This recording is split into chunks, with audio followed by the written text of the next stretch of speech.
Hi, welcome to Arts Learning Lab, Arts Idaho's annual grants overview. My name is Alison Espindola. I'm the Community Development Director at the Idaho Commission on the Arts. I am a late 30s female with brown shoulder-length hair pulled back in a ponytail. I have brown eyes, light tan skin, and I am wearing a pink sweater. To begin, we're going to do some Zoom housekeeping. So if you could please update your Zoom name to reflect your preferred name, and if applicable or desired, your organization. You can do this by hovering over the bottom controls. Also, captions are available through Zoom platform. You can access those caption features by going to the bottom controls and clicking on Show Captions. And the last item for Zoom housekeeping is ensuring you have access to and can find the chat. This is the location where you can put comments and questions for today. You can find the chat by going to the bottom controls and clicking on chat. The instructions are also written in the chat for you and displayed on the shared Zoom screen. If you need any assistance with Zoom today, Arts Idaho does have support staff on here and will help assist you one-on-one with any technical questions you might have. The Idaho Commission on the Arts, or Arts Idaho, is a state agency and is under the Office of the Governor.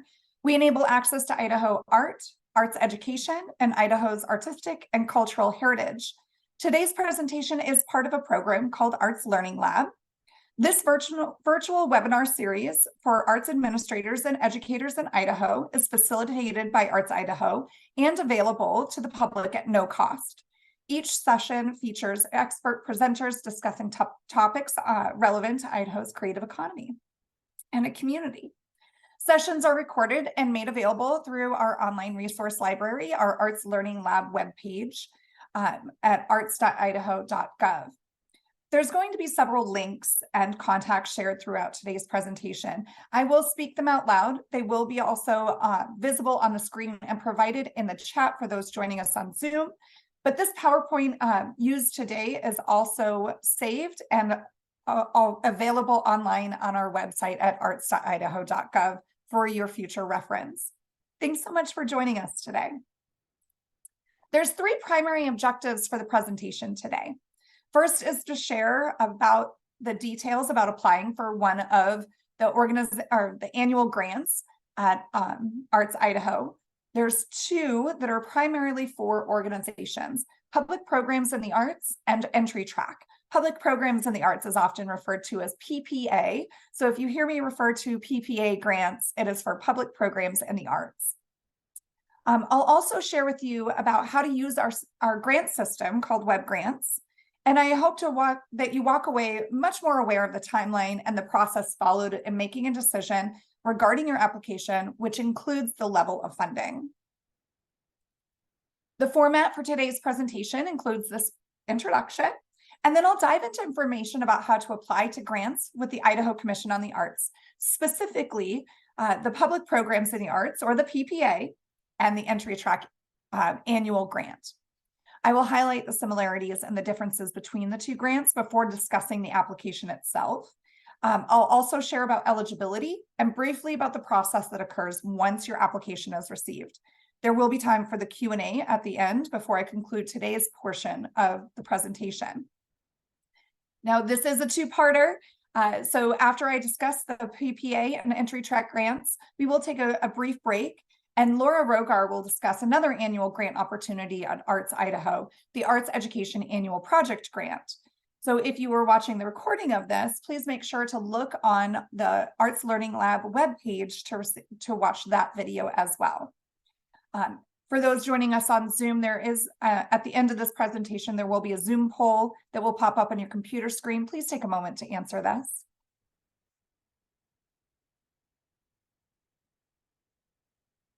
Now, the PPA and the Entry Track grants are intended to support arts and cultural organizations with the various organizational expenses related to the offering of arts and cultural public programming, not just one single program. This means that funding can be applied widely to your organization's needs. Now, some restrictions do apply, so make sure to pay attention when I talk about the eligibility portion on today's presentation, or you can review our grant guidelines on our website. We'll be able to share that link, or we'll share that link to the guidelines when I discuss eligibility. However, in general, these grants are meant to help with a range of expenses. These two grants do connect with one another. The entry track grant is meant to be an entry point to this grant area and this grant opportunity. And the intention is for entry track grant applicants to then be moved into the PPA grant area over time. It's like a stair step. You begin with the entry track and step up into the PPA when recommended.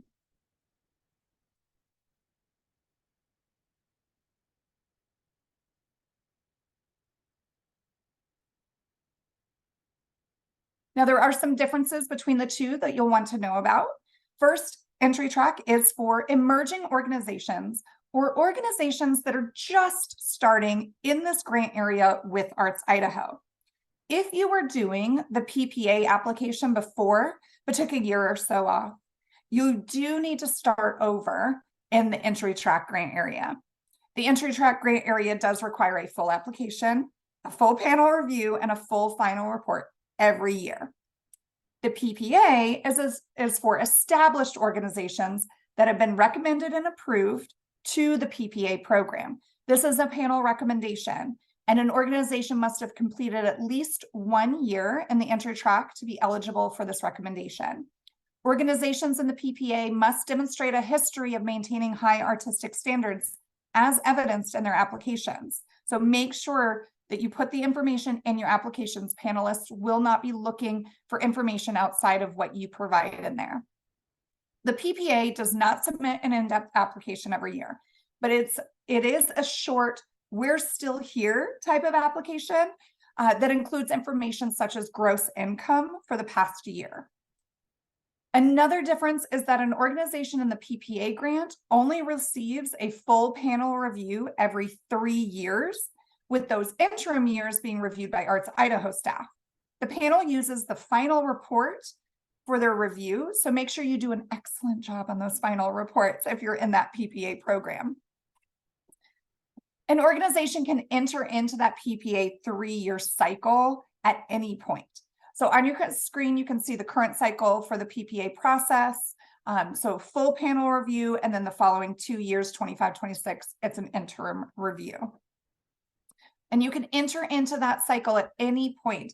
And this is an internal Arts Idaho driven cycle. So regardless if you come in at, in 23, 22, you'll fall into this cycle, and we'll let you know kind of what to expect. Now, there's a lot that's similar between the two grant areas, and rightfully so, right? Because they need to be able to move from entry track into PPA. So for example, the first thing that has to be the same as an applicant has to be a nonprofit, IRS tax exempt 501c3 organization, or apply through a fiscal agent. You can be a unit of local, county, tribal, or state government. You can be a school or a school district as well. Those are exempt from that requirement for being a nonprofit, 501c3. You do, as a nonprofit, have to have a determination letter of an effective date at least 3 years prior to the grant application deadline. So the deadline is January 31st. So you have to have a grant or a 501c3 determination letter that is valid at least 3 years prior to that. In addition, an applicant must provide a unique entity identifier, or a UEI number, and that's issued by sam.gov. You can see that written on your screen, sam.gov. It's also in the chat for you. This is because the PPA and entry track grants are partially federally funded. And so because we do disperse federal funds and we kind of pass them from the grant we receive on to other grantees, the federal government requires that everyone who gets federal funding has a UEI number. So make sure you've gone on there, go to sam.gov, request that number. You need to have it. Sometimes it can take a while. In addition, an applicant must have a minimum of 3 years of program history as of the application deadline. So again, January 31st, you have to have 3 years of programming. Applicants must compensate professional artists and administrators. That can be done as a contract. It does not have to be done as a part-time or full-time employment, but you do need to show that you compensate professional artists and administrators. Also, nonprofit organizations' primary purpose, the reason that the organization exists, is the production, presentation, or support of the arts. Again, this restriction doesn't apply to government entities, schools, or school districts. And the last thing that's the same between these two grants is that all final reports for any past Arts Idaho grants and awards must be submitted and approved. So both PPA and entry track grants require a full final report every year. You have to have that approved.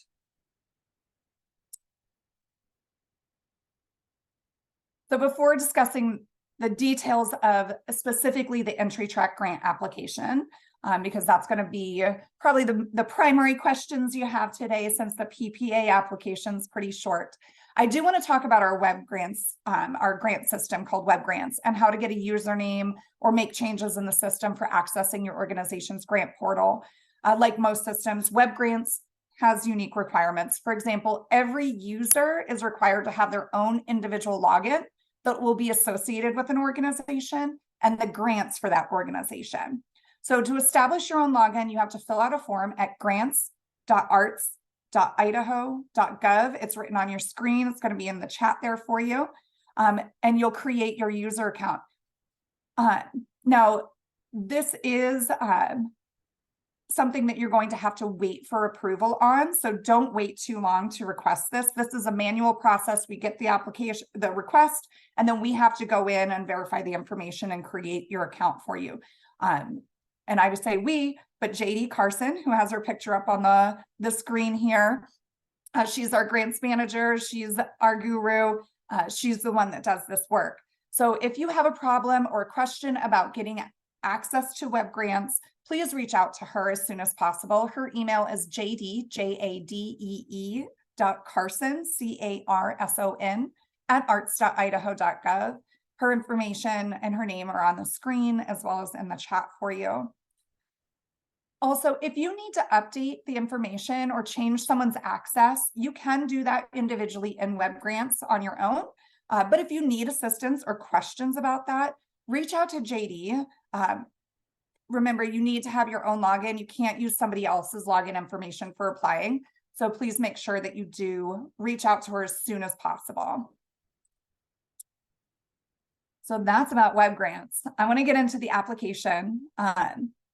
Again, there is an application that is required for the PPA, as well as the entry track annual grants every year. The PPA application asks for the organization's gross revenue for the past year. And that's really the only question that's going to ask you. The application for the entry track grant has 4 primary sections. There's the narrative. You're going to have to do some writing, organizational expenses, organizational revenue, and then all your attachments. So a quick note on some of the narrative portions of this. So first of all, make sure you answer every part of the question. Almost every single one of the questions has more than one thing it's asking you for, sometimes 2 or 3 things. So break it apart and provide an answer to everything that it's asking. Also, questions 3 and 7, they are about your audience and how you reach them. They are not the same question. So make sure you read them both, respond differently. You can just see on your screen what these 2 questions are. Question number 3 is describe how you reach new, non-traditional, or underserved audiences. Number 7 is describe how your organization reaches your target audience through marketing, audience development, and long-range goals.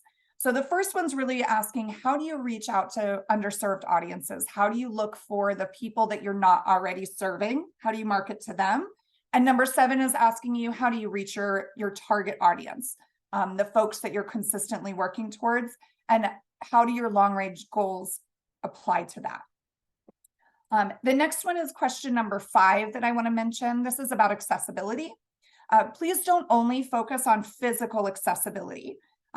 Wheelchair ramps or accessible parking spaces are fantastic, but the panel is almost always looking for a wide range of accommodations and plans for improvement in the future. You might not be where you want or need to be, but tell us about your plans. Tell us about what you intend to do. So the question number 5 is, in accordance with applicable law, does your organization comply with ADA and Section 504 accessibility requirements to accommodate people with disabilities? Beyond compliance, describe initiatives to reach audiences covered in innovative ways. So again, outside of just physical accessibility, please make sure you address other accommodations that you want to offer or you do currently offer.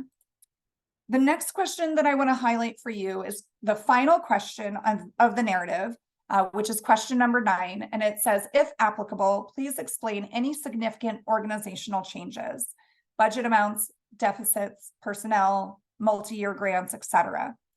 This question number 9 is the place to explain anything that's out of the ordinary. So this is where you can really get into detail about changes in revenue or changes in expenses, changes in staffing, programming. Don't leave a panelist wondering about what happened or what's going on or why there was a big change in revenue and expenses from one year to the next. Tell it to them in this question. This is the place to really kind of tie everything together and let people know what's going on. I'm going to scoot back to the application screen here. On the screen, it breaks out the organization's expenses and the organization's revenue. This section can get kind of muddy for folks, especially if you're part of a city, university, school district, or even a large organization. The expenses and revenues are for your entire organization, not just a project that you want to apply the funding to. So make sure that all of the information that you're putting in there, as related to public programs in the arts, that you can apply this funding to a wide range. So we're really looking for what's going on at your organization as a whole. The revenue and expenses should show that full range regardless of how you intend to apply it.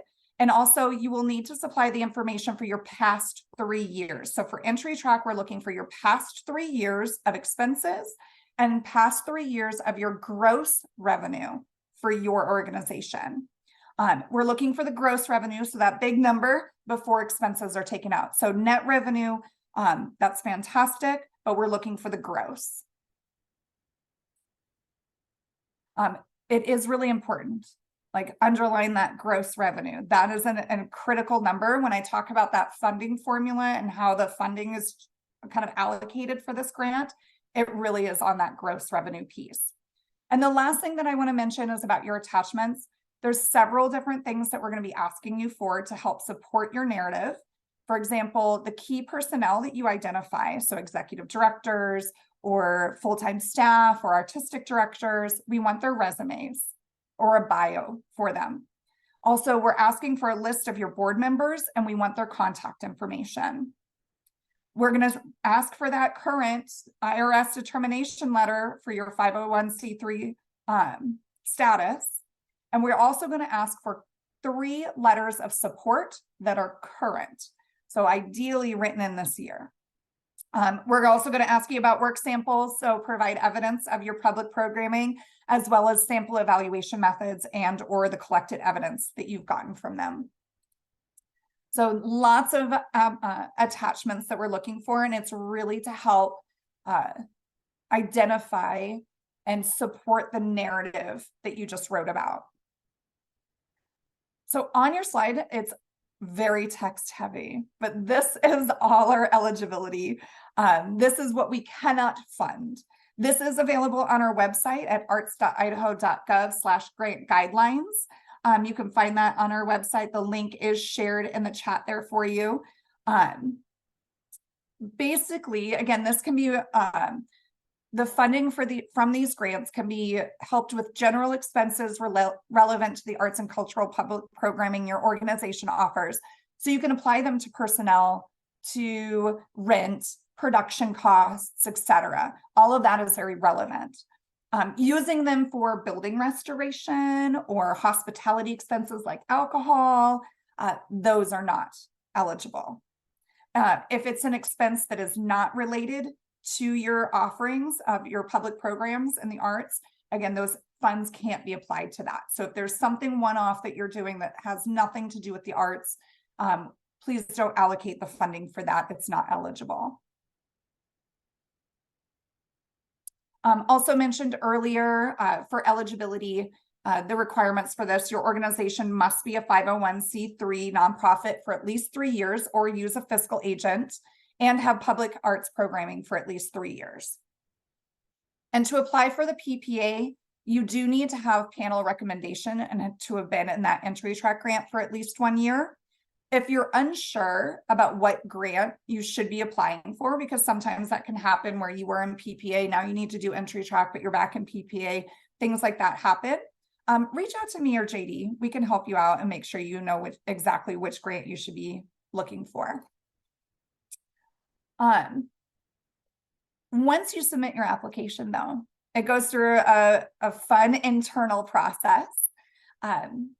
We start to begin and we review your application. Arts Idaho staff first looks at it for general eligibility. Do you have a UEI number? Is your 501c3 status letter current? And have you been operational as a 501c3 nonprofit for at least 3 years as of that date? So we look for those general eligibility requirements. Then we convene a panel for the application review. This is a public meeting, so you are welcome to attend it, see it, hear it. It's virtual. You can find the information about the upcoming panels on our website at arts.idaho.gov. They are published for you. And the panel, what they do is when they review your application, they're going to provide notes for each section, and they're also going to provide scores for each application. Some panelists may recuse themselves from reviewing an application because of conflict of interest. And the notes from this, if you are not able to attend it live and you want to get those notes on your application later, you can request them and we'll send them to you afterwards. And so you can see what was said about your application. Unlike some other grant awards, the funding for this is done with a formula. So a lot of things are factored into the formula, including that panel score. So the panel scores are factored in, as well as revenue and expense information that you provided. Again, that gross revenue is super important to have included that for the past 3 years in your entry track grant. PPA, we're asking for your last organizational's gross revenue. And we put that into a formula. And what we're looking at is also what your past Arts Idaho funding was. So for PPA, this is really important. We want to provide consistent funding. So we look at what did you receive last time as we're looking at what the award amounts are going to be. Now, of course, there's not an unlimited pool of resources for this. And so it does depend on what the money is available, as well as the number of applications that come in. That also plays a role. The final piece is kind of one of those tricky pieces that plays into it. So the award amounts cannot be more than 25% of the operating revenue of an organization and no more than 50% of the expenses for the organization. We also cap the award at $15,000, and we try not to award anything less than $2,000. Now that last one's a little bit more flexible, just depending on the other constraints. So lots of things kind of get figured into this funding formula to determine what that award amount would look like for your organization.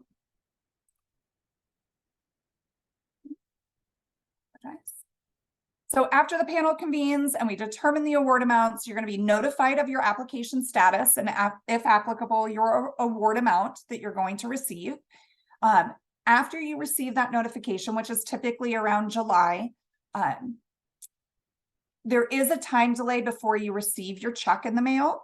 This can take a couple or a few months to deliver, just depending on internal factors, such as when Arts Idaho receives the federal funding from the government. So if you have questions about the status of your awards check, please contact JD. She always has the most up-to-date information about what the status is with payments. So reach out to her. Again, her information is shared in the chat. When we send out this PowerPoint presentation, it'll be in there for you as well. So to break down that a little bit more for you, and to the kind of key dates to take away from this is applications are now open They are due January 31st. Please don't wait until January 31st to submit that application. The sooner you can get that in, the faster we can kind of review that, make sure that your eligibility is accurate. And then also if there's any tweaks that I notice when I'm checking for eligibility, I can send it back to you. But anything after January 31st, I can't do that. Awards are made and notifications are sent in June, July. And then the grant period is active.